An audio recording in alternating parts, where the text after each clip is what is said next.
Hey guys, what is up? It is TreeBro001 here, and I just could take a bite out of this video. And I know, it's been forever since I have done a video. 2 weeks. I did a clip of the day 2 weeks ago. It wasn't good. Like, hopefully some people found it funny. No. I just did pretty much a parody of some dubstep hook randomness videos that are all over Reddit, etc. But today I'd love to talk to you guys about Worlds. I'm recording this on a Friday. It's most likely going to be uploaded Saturday or maybe tonight. It's going to depend. But Worlds starts Sunday, which is just completely freaking epic. So, just going to go over the gameplay a little bit here. For those people that don't know, because I have a lot of people that subscribe because of my popular beginner's guide for Season 3. And once Season 4 rolls around, I'm going to be doing an Ultimate Season 4 Beginner's Guide 2, and it's going to be epic. So I'm going to try to get that out to you guys as fast as possible for Season 4 once all the changes are put in. Once all the changes are put in, I'll make the guide, and I'll make it even more in-depth than ever. I'm not sure if I'm going to make another full game commentary. I may just link people to a Solo Queue Adventures video or something. Or maybe one of my analyzation commentaries that I have on my channel. Or maybe even a champion guide. You don't know. But it's going to be even more in-depth than Season 3. And it's going to have a lot more stuff. It's going to have a lot more tactics. And it's also going to have some stuff about professional League of Legends as a whole. Which is what I'm going to talk about in this. I don't know how short it's going to be. Because I got a lot of stuff to talk about for Worlds. But this Worlds little League of Legends commentary. So the gameplay is some high ELO playing right now. I think it's the highest ELO game. It has some really big names in there like Fabi, Prawley is on, Complexity is a professional team. Robert X Noob, also known as Robert X Lee, that's just his Smurf, is also on To Be Determined, which is a very strong team trying to qualify for LCS in Season 4. Same with Complexity, they're both already in the promotional tournament for that. And Westrice. Westrice is probably duo queuing with Robert because they're on the same team together professionally. But these are really good players, top of the line, and just watch the gameplay while I talk about Worlds. So, first off, let's go with the group stages. The group stages are pretty ridiculous in this because it's just going to be complete epicness. So let's go Group A. I'm going to put on probably a little snippet to show you the groups. Group A has a China team, a Europe team, a Korea team, a North American team, and a Lithuanian team. The China team is OMG, which is the second seed, I believe, coming from China. And they seemed, yeah, it is the second seed. And they seem very strong. They seemed like a really strong team with a little bit of unconventional picks, but they did seem really solid. And I do think they're probably going to make it out of groups, but you never know. TSM is looking okay. Same with Lemon Dogs. We're just going to have to see how it goes. You know, anything could happen. Lemon Dogs, I saw this analogy, I think, on Who's League. Is like Lemon Dogs is the Vulcan of Europe, kind of. They're first place, which is better than Vulcan. But the thing is, they're high up in the ranks, but people just really don't have a fan base for them yet. They just don't respect them yet as players, I guess, and therefore they don't really have a fan base. That at least that's my opinion with Vulcan, is that people really don't respect the players enough. And you know, like Zuna and Bloodwater, and you know, just nothing against them or anything, but like I don't know, people just find Zuna to be cocky and, you know, full of himself and stuff like that, and it kind of gives the team a bad rep. But that's kind of why they don't have the fan base, in my opinion, on their side. I think they could, if they were more humble, maybe, I think they would have a bigger fan base. But that's just my opinion. Next, we have SK Telecom T1, which is, man, for those of you who have not seen these people play, they are godlike. And a lot of their team playstyle kind of revolves around Faker and his jungler, Bengi, I'm pretty sure. Faker's their mid lane, which most people know, of course. The only reason I'm explaining so in depth is because a lot of people subscribe to my channel do not know about these people because they're relatively new to League of Legends. Faker is pretty much a godlike mid lane player. He is super good. makes the plays happen, and people love him. Next, we have TSM Snapdragon, which is my personal favorite team in the world. They have been since I started playing League of Legends in start of Season 1, and I have just loved them ever since. I do think they have a chance to get to get out of groups. I'm pretty sure, I have a feeling that SK Telecom 1 is pretty much a shoo-in. But between OMG, Lemon Dogs, TSM Snapdragon, and Gaming Gear, I think it's literally a toss-up. Like, oops, sorry, knocked my mic there. But I think it's literally a toss-up of who could actually make it out of the group stages for them. It's just going to be whoever plays better. Next, we have Group B. So, in Group B, we have Samsung Galaxy Ozone, Team Mineski, Gambit BenQ, Fnatic, and Vulcan Tech Bargains. First off, Samsung Galaxy Ozone is what I think is going to be the shoo-in for Group B. It's just the Korean teams are really good, and that's why I think. But the thing is, they have 2 EU teams in Group B. I'm pretty much going to count out Vulcan and Mineski for Group B, advancing from the group stages. And that's mainly just because I don't think Vulcan could really compete with Fnatic, Gambit, or Ozone really at all. They could have a small chance, but Mineski, I just haven't seen enough to have a good opinion on them. So I'm just going to leave them out of this. But I think Samsung could definitely easily get out of groups.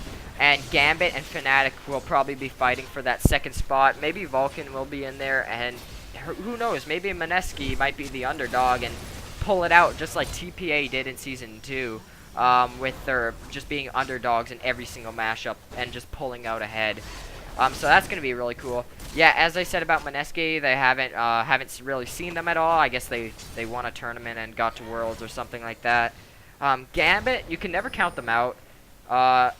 Like, they have never placed under 4th place in any tournament they have ever competed in. That's including last year's Worlds. Season 2 Worlds, they lost in the semifinals when their team was Moscow 5. And that you can, when they're in a big tournament, they usually do really good. And that's how they also qualified for Worlds. At Gamescom, I watched their games, and they played really hard, and they did great. Fnatic is really that team that I have not looked into that much. I know that they're really strong. They both won the spring and summer split, which I think means they're pretty consistent, and I think they are actually gonna do good. But it's definitely gonna be a close one for Fnatic and Gambit. I think trying to get out of group stages. Vulcan, oh no, they could, on a good day, they could probably do well, but on a bad day, I don't know. They can't really do much, I don't think. We're going to have to see, though. And by the way, I'm not trying to act like I'm better than these teams at all. I know I'm pretty bad, so I'm in gold, let's just say that, and I'm just giving my opinions on the groups. So take it with a grain of salt. Take it what you will. But yeah, that's about it. Let's go to the teams that are the first seed teams. So we have Royal Club, who I guess kind of destroyed OMG, I believe, in the China playoffs. I think like they just beat them in every matchup, I think, or something like that. I don't know. But Royal Club did come out on top, and against OMG, who has pretty much been like some people have called them the Cloud9 of China. I'm not sure if that's the case, considering they lost at the end. But for Royal being able to take out somebody like OMG, they could definitely be a strong contender, and I definitely think that's a good choice to be in the bracket already and not have to go through groups. Cloud9 obviously dominated NA. I would have liked to see them play a lot of group stage games, but that's just me. I just want to see how they match up against all these foreign teams. So that it kind of sucks that they're in there, but definitely that has to be the best team to represent NA in the games. Next we have Gaminia Bears. I haven't looked into this team much. They're supposedly good enough to beat Taipei Snipers, which had what's his name? What's his mistake on it from TPA, the winner of season 2 World Finals. So they were definitely the underdogs 100% in that matchup, and they ended up pulling through. So they're really just a wild card. We're gonna have to see how they go. They could either face plant or just be really good and put on a show for everybody. Next we have Najin Black Sword. Najin Black Sword is definitely right now, currently with the OGN, they are a relatively tier 2 team, I find. They won OGN in the spring. Oh no, not spring, winter. OGN had a winner split, and they ended up winning that. And then I think they won, like, kind of the semi-pro tournament, like, twice or something, or maybe once, and then that ended up securing their spot in Worlds. I'm not 100% sure how they got there, how they got, like, first seed, but all I know is that they won OGN Winter, and since then, they've kind of went downhill to become a mediocre team. I can't call them mediocre, like, they're freaking Korean. They're still going to be good. They're still going to be a great team to represent Korea. But I think SK Telecom T1 or Samsung Galaxy Ozone would both be better teams in that position. And I think Najee and Black Sword should actually be in the groups instead of Samsung Galaxy Ozone or SK Telecom T1. That is just my opinion. Obviously, they're still a great team, and they're still a fine team to be up there, I guess. But they could, I think they could have done a better job on trying to get a more consistent team up there. Well, not a consistent team, but a better team currently up there. But that's completely fine with me. So that's pretty much my opinions on the teams for Worlds, you know. Obviously, it's going to be a huge event. There's going to be tons of content. There's going to be tons of games, and I'm going to be watching every single little bit of it. And I'm completely pumped. Make sure you guys check out the video called Who Will Rise on the Riot Games YouTube channel. It's definitely a good pop-up video. I also liked and favorited it for you guys, so if that could pop up in your little news feed on YouTube, and you could check it out also. It is going to be an epic action-packed filled bunch of fun. So, because of all the new players that have subscribed to my channel, I'll give you guys a newbie tip for this. And, ooh, that flashed hot. But I'm going to give you guys a newbie tip for this. And watch every game you can at Worlds. Why? It's watching professionals as a bad... I'm not going to call you guys bad. As a new player helps so much. Watching the best of the best play can really open your eyes into how to play, objectives, and, like, mechanics overall. And typically when you're new, watching people play could actually be more effective than just playing yourself. The reason why me personally wasn't so good when I started the game is because I didn't look up anything.